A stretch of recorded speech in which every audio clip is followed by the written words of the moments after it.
I'd like to start this off by saying that I completely understand that I might be blowing some people's minds right now, but it doesn't really snow where I live in Canada. And when it does, we might get a little bit of extra about it here.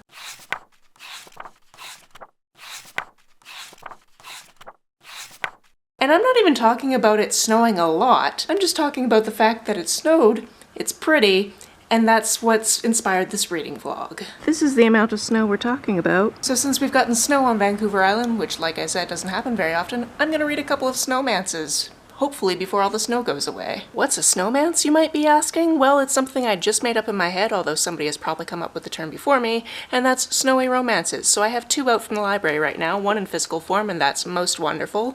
I don't know who recommended this, but somebody recommended it a while ago. It came in as a hold at the library. I'm gonna start it during this vlog. The other book is an audiobook that I've been waiting to read, and that is Make the Season Bright, and I'm pretty sure this takes place in Ashley Herring Blake's Bright Side, I think is the name of the town. What is it called? I think it takes place in the same town as her adult contemporaries, which I've very much enjoyed. So this is basically a holiday version of that, is my understanding. So let's get to them. But first, it's time to get out of my jammies, because I'm gonna listen to the audiobook while I go for a snow walk. Let's do this.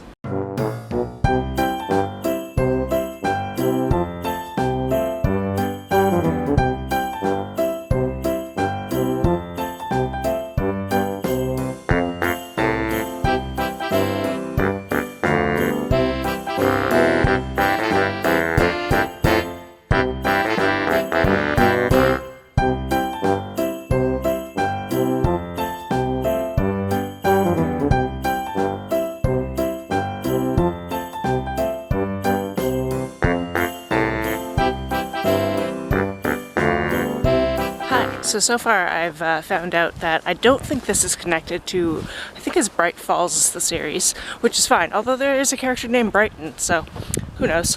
The first perspective we have is Charlotte. She gets stuck in an elevator at the very beginning and she's not cool with it, she's pretty claustrophobic. And basically what happens is one of her friends in this quartet that they're all in together decides that everybody in the quartet is going home to Christmas with her because they're all sad sacks. And Charlotte really doesn't want to go because she has a curse where every December sucks, especially since 5 years ago when the person who was supposed to be her wife isn't her wife.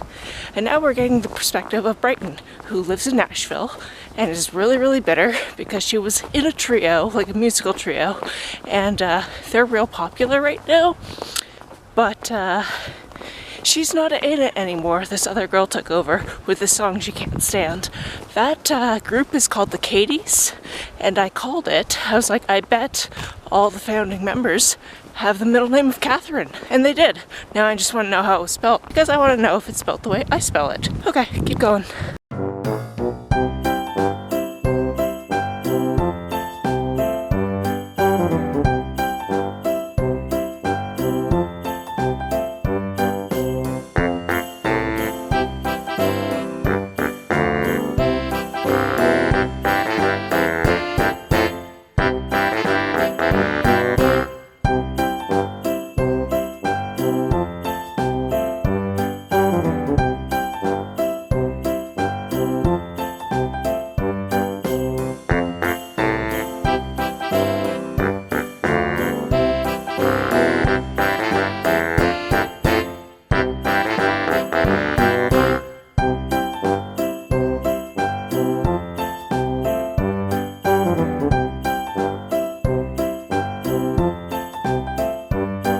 So the setup is Brighton's parents have to go to France for the holidays, so she can't go home. So she's also going with a friend to Colorado, and I think we know what's going to happen. She's going to meet her ex-fiancé. Second chance romance. In fact, it's only been hinted at, but I'm pretty sure the two women bringing their friends home are sisters. So they're going to be in the same house. It's going to be great. I'm back from my walk. I'm still enjoying this, but now I'm going to switch over to trying to finish this cross stitch.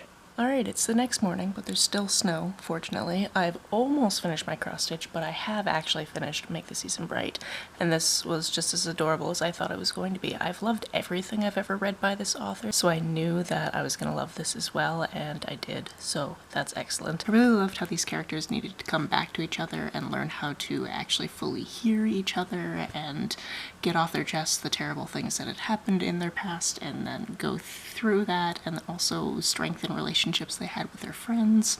It was all just great. I just really enjoyed it. There's also several side characters that I was shipping, and then they got together, and that was also great. So I'm very happy with this decision to read this book. Ooh, it's starting to snow again. It's just tiny, tiny little flakes though.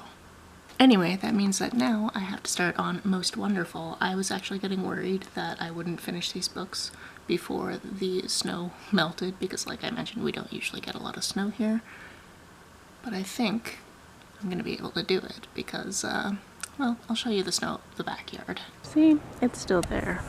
Also, that table, I don't know if you can see that indent, but I definitely put a bottle of wine there last night. And it was delicious to drink wine that had been chilled by snow. I started the first chapter of Most Wonderful, so let me tell you about it while I wait for my grilled cheese to be ready. In this first chapter, we meet our main character, who is the showrunner for a teen drama type of show. And we know that she's having a little bit of trouble coming up with what to do for season 2, because if she doesn't pitch it correctly, then it's not going to be picked up for the streaming service. Unfortunately, all she can think of is the fact that she kissed one of the stars of that TV show while they were on press tour in Rome. Now yes, I did say teen drama. This executive is 37 years old, and the actress in question has to be in her 20s. That's all we know. We don't know if it's early 20s, we don't know if it's late 20s, but so far, I'm not sure how I feel about this dynamic. I hope she's one of those freaks of nature who is in like her late 20s at least, but can play a teenager. Because I definitely know somebody who just turned 40 but looks 27, so it can happen. But right now she's basically escaping to her mom's house, who is a big executive producer type of lady as well, big famous rich type of lady, and she's gonna try to figure out what to do about everything in her life right now. And also, it's just before Christmas time, of course. Snowmans. I finished this guy, so he's just getting all of the ink off the edges and under the stitches and that type of thing. Also, am I the only type of person who makes a grilled cheese sandwich with like something in the middle just to make sure this cheese stays in place when I flip it? Let me know your preferred condiment for the middle of a grilled cheese sandwich down below. I don't usually use tomato paste, but it's what I had in the fridge. I usually like hummus or some type of mustard and relish if I want it like a hot dog type of feel, even though there's literally no hot dog in there. But yeah, how do you make your grilled cheese sandwiches? I would really like to know. Let me know down below. Okay, update, because it turns out that Liz, who I've already told you about, has two siblings, Birdie and Raffi, and they also have chapters, and their love lives are also going astray, or just lives astray. Birdie is a stand-up comedian, and she misses her slot doing comedy because she's making out with somebody in the bathroom, which makes her manager dump her, so that's not so great. And then Raffi has decided that he is going to propose to his girlfriend of 6 months, and that does not go the way that he wants either. So I feel like they're all going home for Christmas, and some shenanigans are going to ensue. Update, I've showered because I'm going out on date night later, aka my own snowmans. All of the siblings are together, and we have confirmation that the girl that Liz kissed is only 10 years her junior, which at that age is not a big deal. I was picturing like a 20-year age gap, and I was not happy about it. And I was like, especially because, you know, she's her boss and that type of thing. But 10 years, they might actually both like each other. We'll see how that goes. There's also maybe a chance that like the actress is just trying to get executive producer credits, because we haven't seen her on page yet, so I don't know how they actually interact with each other. I just wanted to update that, yeah, no, it's just a 10-year age gap, which is like nothing in Hollywood, especially when it's 37 and 27. At least it's not as bad as Leonardo DiCaprio and that type of jazz, so I'm gonna keep reading. Good morning, or as I should probably actually say, good afternoon, because I did have full intention to update you on my reading this morning, and I took some lovely b-roll of like the sun coming up this morning, and then I decided to put on the dishwasher, and it sounded like a jet plane turning on and off for the last like 2 hours, so I could not do that. I mean, I could, but it would annoy me in editing, and that's what matters. In the intervening time, I've done some work, and on and off I've been reading my book, and also I happened to make some apple crumble and some hot apple cider, so I'm excited to consume those while I continue to read the book. I really had a good guess as to who the love interests were going to be for each of these siblings, and so far I've been correct, and it's interesting to see how each of them are getting on with those situations, because obviously they're starting from vastly different places, whether or not it's somebody they've met before, or recently met, or maybe is somebody they've known since childhood. So I'm really enjoying this. It's delightful to get 3 different love stories in the same cute, contemporary, Christmassy, snowy romance book. Alright, here's the situation I find myself in. It's Wednesday, which means 2 things for me. Firstly, I usually go to a cardio dance class. Unfortunately, the last time I went to that class, about a week and a half ago, I got about 17 bars into the first song, rolled my ankle, fell over in front of everyone. Oh, did I mention I stand at the front of the class? And had to like limp out of there and have a little pity cry on the way home. So now I'm like feeling weird about going. And then I got as far as putting on all my gear, stepping outside, locking the door, starting an audiobook, taking 2 steps outside onto ice. It got slippery, and I went, nope, not today, Satan. I guess I'm not going today because, like, there's hills and stuff on my walk to the gym, and I don't want to drive because I don't want to drive on ice either. So I'm not going. But 2, the other thing that happens on Wednesdays is a book bath. So that means that I get to try to finish Most Wonderful while in the bathtub, which is good times for me. Let's go select a local BC beer that will go with this book and go read a book in the bath. Sometimes when I know things ahead of time and I'm feeling really extra, I'll try to actually match my book to what I'm drinking.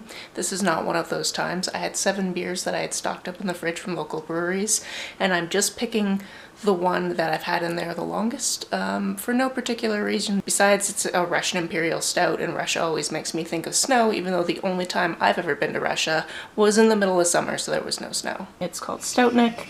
It's from Longwood, which is in Nanaimo, I'm pretty sure, and yeah, let's do this. There are at least 2 large spiders in this bathroom with me, and I don't know where they went. That wasn't the first time a spider has tried to make friends with me in the bathroom, and it will not be the last. However, that was pretty much at the point where we had like all the 3rd act breakups, and also the one huge plot point that like I kind of saw coming, but I didn't know exactly what it was, so I wasn't happy that it happened because it's, you know, devastating and soul-crushing and that type of thing, but it resolved really nicely, so that's good. I enjoyed this book. I love that it was basically 3 romances for one, plus this other story that's all connected to each other. It was just delightful, and I managed to get both books read while we still had snow, which is great. Although the little icicles outside are melting, and that's a little bit sad, actually. So thank you for coming on this adventure with me. I wanted to do some reading vlogs this year, and I'm so glad that this one just sprang to mind when the snow came. If you want to hear me talk more about these books or other books that I'm out of, the playlist for my weekly entertainment wrap-ups is always linked down below. If you enjoyed this, please like it and or share it. Also make sure you're subscribed, because sometimes YouTube likes to unsubscribe people for no good reason. Some people have asked if there's a way to financially support this channel, so I set up a Ko-fi account, which is a digital tipping service. The link for that, as always, is down below. You can like and share this as you see fit, and I will see you very soon. Bye.